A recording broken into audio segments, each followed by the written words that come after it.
And just let everybody know this webinar will be recorded and will be available for replay.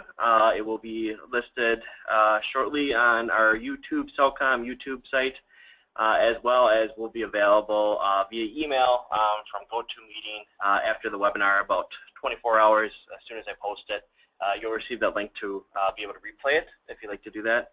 And also afterwards I will provide the slides for the presentation, as well as handout material on the topics that I spoke about via email to you, so you have those for your records.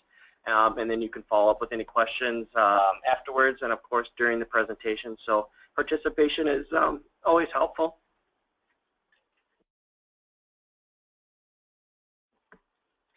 And so to begin, my name is Jeremy Huck. I am Cellcom's Business Solution Specialist. In our webinar today, we're talking about strategies for keeping business internet always connected.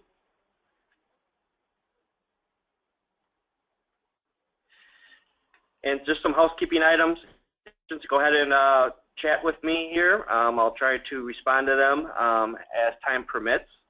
And if there's any questions, if you'd like to save them for the end, I'll save the last couple minutes to answer those as well. And then I can open it up. If you raise your hand at the end, I can open it up and answer the questions to the audience as well.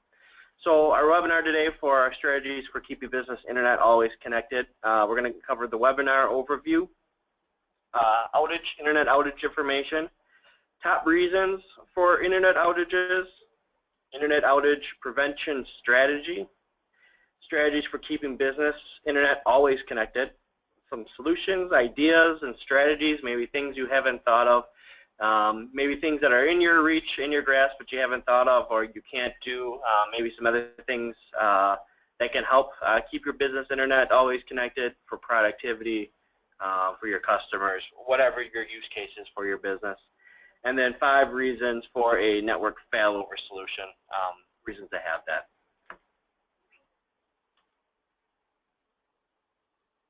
So an overview here, internet outages can occur for numerous numbers of reasons. The possibilities are endless. Some of them being caused directly by humans, others being simply points of failure on your network equipment. Others might simply be related to Mother Nature. There's no real reason for any of it. It happens. It's inevitable. So there are many strategies that can help achieve your maximum network uptime, but no network can truly be 100% reliable. This webinar will explain some reasons for points of failure, POFs, if you've ever heard of that acronym before, the internet connectivity, and provide solutions that can help your business reach its maximum uptime.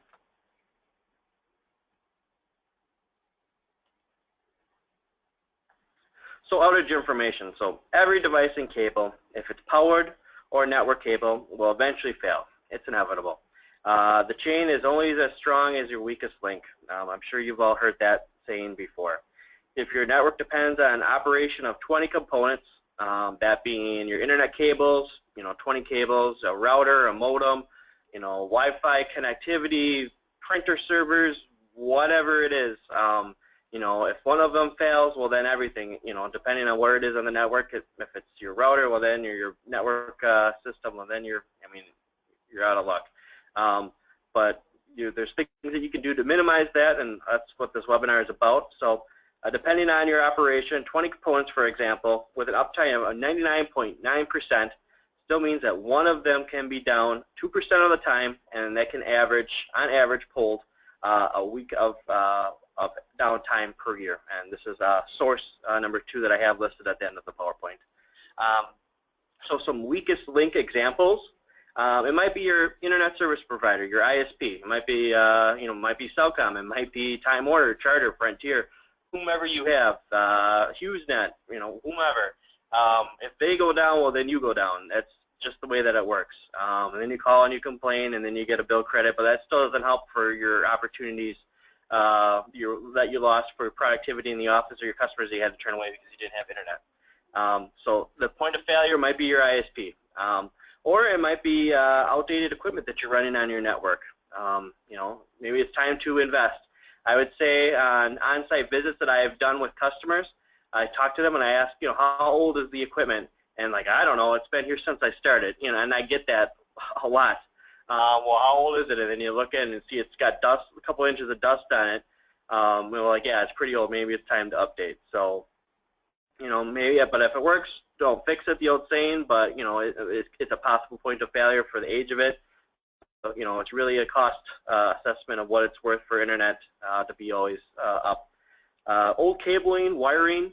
I've been on roofs. I've seen people, businesses just run internet cable or coax cable on top of the roof that's been sitting up there for 5-6 years. The sun's beating on it 24/7. It's going to fail eventually. I mean, eventually that the copper connection, eventually that the plastic coating, I mean, it's going to melt away. It's going to get faded. It's going to get rained on, hailed on, whatever. I mean, it's a point of failure. So maybe it might be a good idea to put it in some conduit and run it that way instead. So, just options out there. And maybe, it's time to update your outdated cabling. Maybe it's time to, do something different. Firmware, software updates. That's a big one, especially in technology days. Making sure you have the latest updates that you're running possible. Maybe you might do an update on your modem that might not be compatible with your router or whatever. So looking at options such as that might cause outages. So these are all just examples. I mean, the possibility is endless. I mean, I'm sure there's ones on here that I haven't spoke to that you can think of that are points of failure. So some reasons for outages on an ISP side, 17% of all internet outages are due to squirrels. And I went to a bunch of different websites and I kept seeing that statistic, 17%, 28%. So they got that number by when the technician comes out and they replace the cables, and they could see, okay, well, there's a dead squirrel on the ground and it's been wired, the cables have been wired, or been chewed on, excuse me. So 17% of your outages from your ISP by squirrels. Other ones, Mother Nature, wind, lightning, tornadoes, hurricanes, snowstorms, whatever. Those are outages. Cut fiber, cut cable lines. Call Diggers Hotline before you dig. Making sure that the lines are where they're supposed to be. Damage by vehicles, down poles along your streets and roads. People hitting them, taking them out. 7% is human involvement using guns. I thought that was quite interesting. So people like to shoot the wires apparently. Network failures, equipment, firmware, like I said, outdated hardware, outdated firmware, incompatible firmware. Network attacks, hackers, getting into the network, causing the servers to go down. That causes you to go down for your internet. So I mean, all ideas. I mean, there's many more on this that you can possibly find, but these are just some of the most interesting and some of the few that I can think of here that I found. So internet outage prevention strategy. So like I said earlier, no network or ISP can truly be 100% reliable. Points of failures, they'll always occur. There's no way around that. But here's some action items that can help minimize your network downtime. So modernizing your outdated equipment, like I said earlier, maybe it's time for an upgrade. It's got some new bells and whistles. Your IT guy really likes that. It's going to help the business and give you justify the reason to replace it, even though it's not broke. Perform routine maintenance, firmware updates, etc. Staying on top of that. That's a huge one. Like I said earlier, replacing outdated cabling, protect exposed cabling. Don't run it outside. Put it in a conduit. Do the extra work. And then in exchange, that will hopefully help eliminate a point of failure.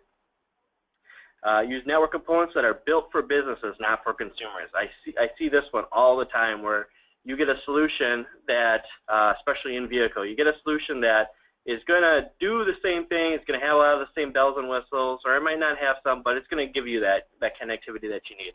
Well, you're going to be using it 24/7, 365.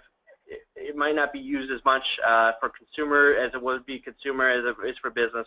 And believe it or not, the reason why you pay a difference in pricing is because lots of times the equipment for businesses are built a lot tougher than they are for everyday consumers. So, when you're looking at it, make sure you buy the right solution. That's a business-meant tailored solution. Minimize the points of failure. Like I said, if it's not being used, why have it? Lots of times I'll go on on-site visits still have equipment that's still connected to the network. What's it for? You know, the IT guy, I don't know what it's for. It's just there when I got here. You know, it's a point of failure. You know, maybe it's a good idea to disconnect it. Maybe it's going to cause some problems. You know, remove it. And then, like I said, have a backup plan for internet connectivity. So if you did everything you could due diligence on the network side, on your side, you know, have a backup plan for when the ISP does go down. So next, I'll be talking about some strategies for keeping your business internet always connected. So network failover is used by organizations for primary internet service provider. The ISP becomes interrupted or stopped, and the organization has a second ISP to fail over to.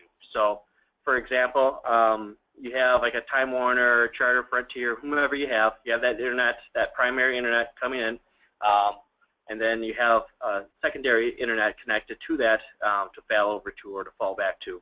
So if that one goes down, then you'll have a backup, an option for that. A network failover solution typically is a device that connects to an organization's existing network. The solution will constantly be monitoring the network traffic, and once it sees that an outage has occurred or slows, and that's always a key one. You know, your internet might not go down, but it might get really slow. It's an outage. The failover solution will pick up the data traffic where the primary connection has left off. And typically, if it's a slowness, you won't really recognize that when it switches over or hands off to the secondary internet connection, depending on what connection you're using. If an outage occurs, usually there might be a couple of seconds delay. We're talking like 30 seconds to a minute, if that. But typically it's generally fast, depending on who the secondary internet connection you have for the failover setup.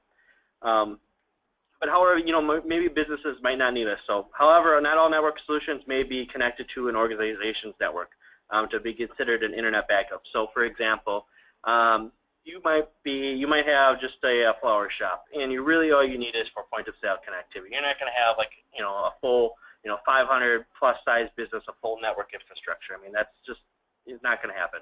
So you might just need something for backup internet. So I'm going to kind of go over some ideas that you can think of for a small business up until your larger businesses that might give you some ideas of what you can do to always have that connectivity. But before I do that, I'd like to do a quick poll question and see kind of what you have now. So the question is, does your company currently have a strategy for when your internet fails? I'll leave this open here for about 60 seconds here.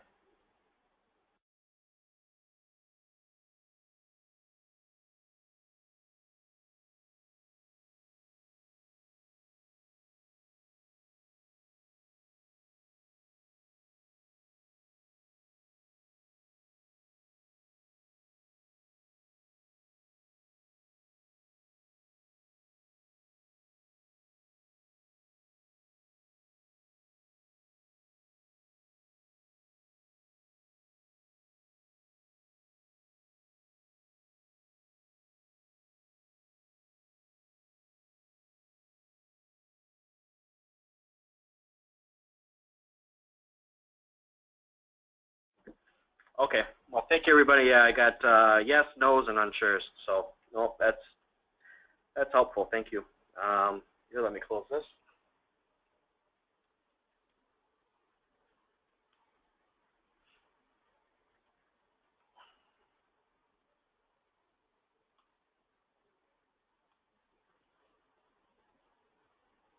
Okay. So, strategy one, backup dial-up internet connection.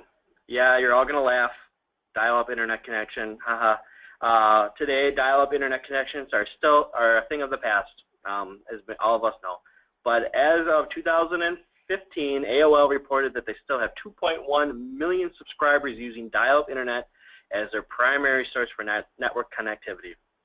So, I mean, still used. I mean, there's still areas where, you know, a T1 or fiber or a cable, you know, provider still haven't been able to reach customers. So, you know, there's still many areas in America that still rely on a dial-up, you know, a phone connection, a POTS, plain old telephone, for their connectivity. So, have a dial-up, having a backup dial-up connection might be an alternative if your primary ISP has an outage. So, for example, you'll have your primary internet coming in that stops while you'll have your phone lines, typically for inbound, outbound calls for customers.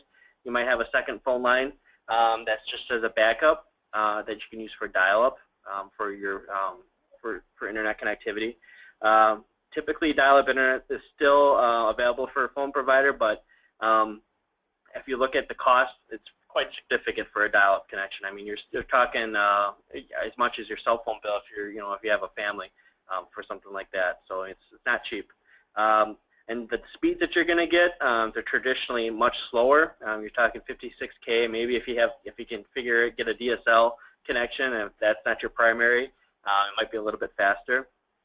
I would only really recommend a dial-up connection for if it's a business, if they are only using it for point-of-sale transactions. And the reason why I say that is because point-of-sale transactions are typically, they don't use a lot of data. So processing time is not going to be required, for expediency, and you'll be able to process those pretty seamlessly over dial-up. So that's my only recommendation on that for the first strategy here.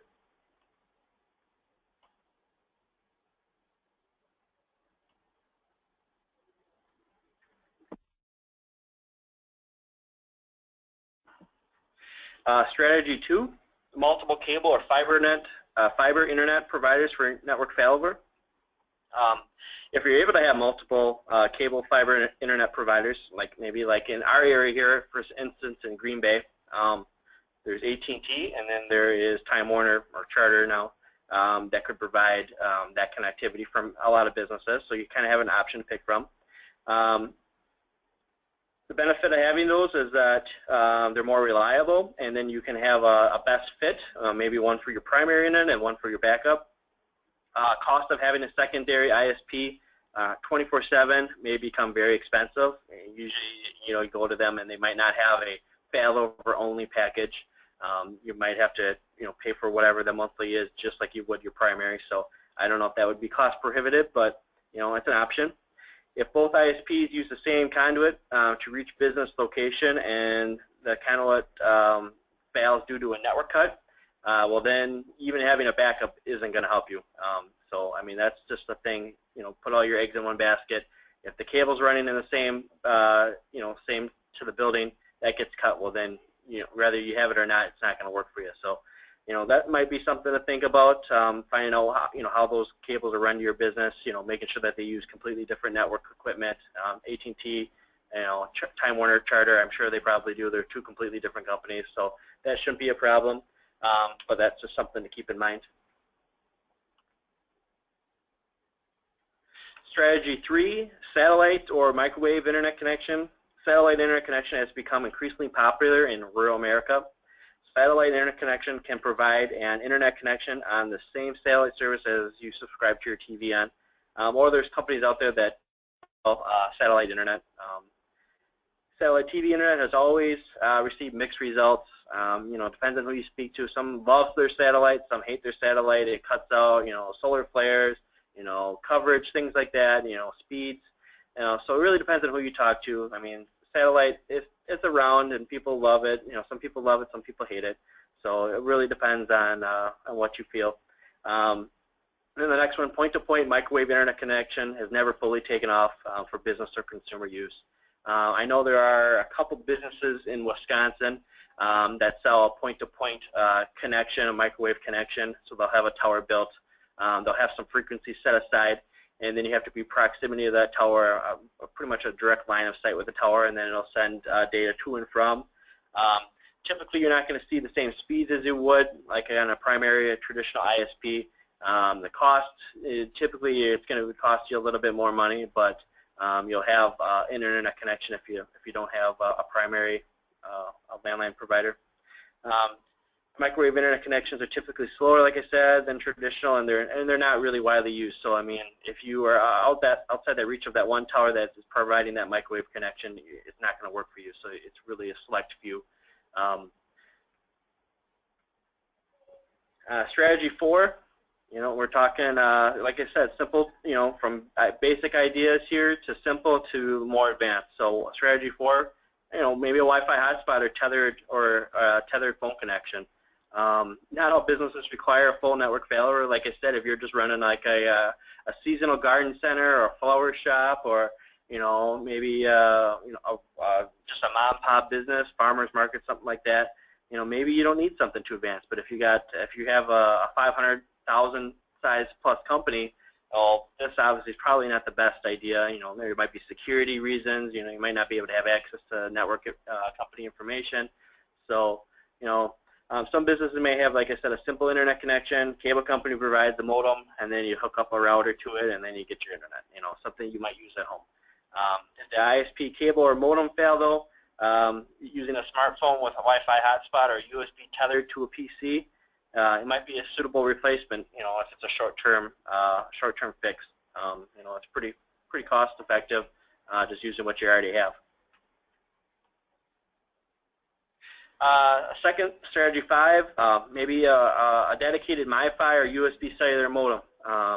Another possible example, it might be like I said, standalone. You could do Wi-Fi connectivity off of like a MiFi. Multiple devices that use Wi-Fi connection off of one piece of hardware. You might have it in the company somewhere, stored in a just location for a rainy day when that happens.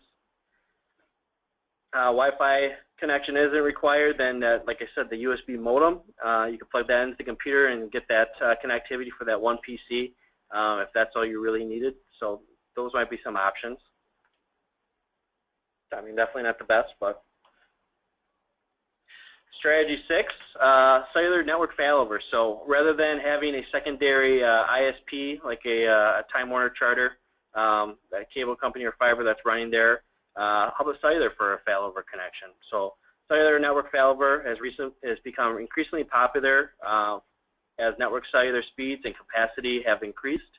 Before it wasn't cost effective to do it. Well, now if you can minimize your data usage and speeds are starting to become a lot faster, it's not a bad idea. So lower cost, more gigs, like I said, have also driven using a cellular network failover connection. A cellular network failover solution attaches to a business's primary network, so business as usual, and then it monitors the ISP for slowness or for failures, like I mentioned earlier. And then if an outage occurs, well, then it'll fall back or fall over to the cellular connection and use that cellular connection until the ISP, your primary ISP, restores data. So, it's kind of seamless. Like I said, the same thing with your primary and secondary ISP. This is kind of a secondary ISP for network failure via cellular instead. And that way you're eliminating points of failure, so like fiber cuts. Everything's via cellular, so everything's wireless. So no points of failure on there. Obviously, if there's something tower related, well then, that's not going to work well. But it's not as possible, less points of failure as a landline provider. So for one example, you have the Cradlepoint CB850. That's a device that is purpose-built for failover for businesses. You can connect that right to your existing, if you have a company network device, if you have an available port, a console port, you can plug that in there, and then that's where it will monitor the network traffic and give you that failover piece.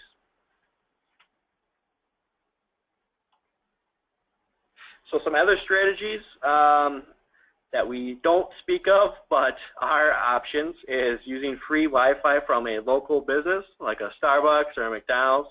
This is definitely not recommended, but it is an option. So if your internet goes down because your network has failed, not from your ISP, and obviously because they might use the same ISP, maybe you can hop on their Wi-Fi and use their Wi-Fi until your business restores if it's close enough.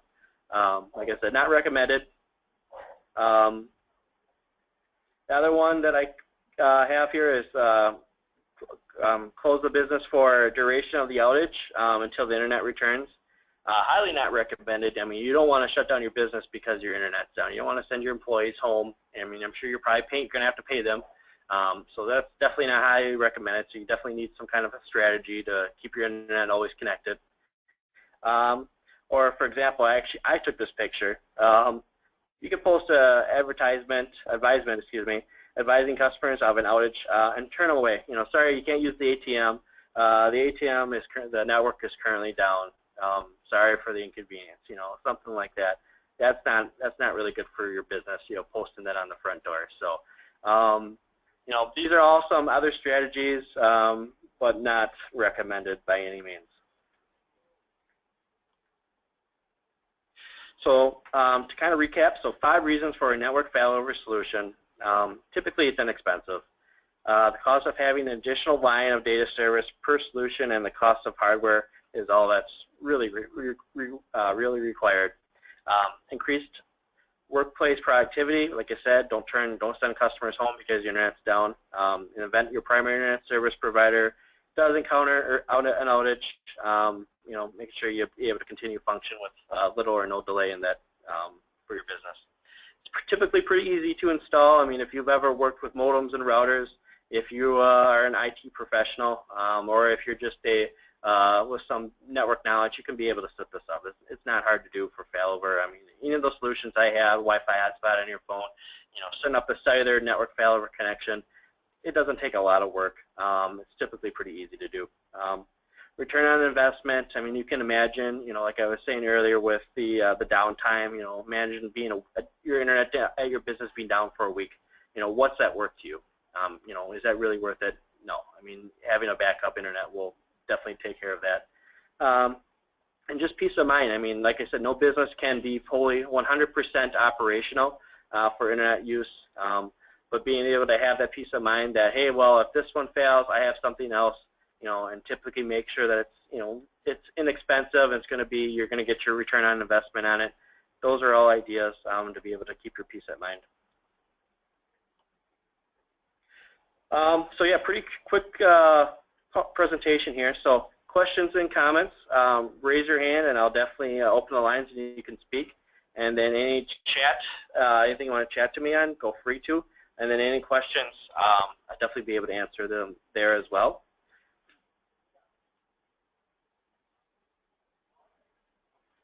And then our next webinar will be in August. I'll work on getting that posted, and the topics will be cloud management services. And it can be found in the same place that you registered for this event on www.cellcom.com/events. And then also, seeing that I do have your email, I will send you out the registration link in 2 weeks once that's available for the August presentation. So with that being said, yeah, go ahead and chat away. Raise your hand if you have any questions that you'd like to answer out loud, or my email. You can definitely email me. I'll provide that afterwards.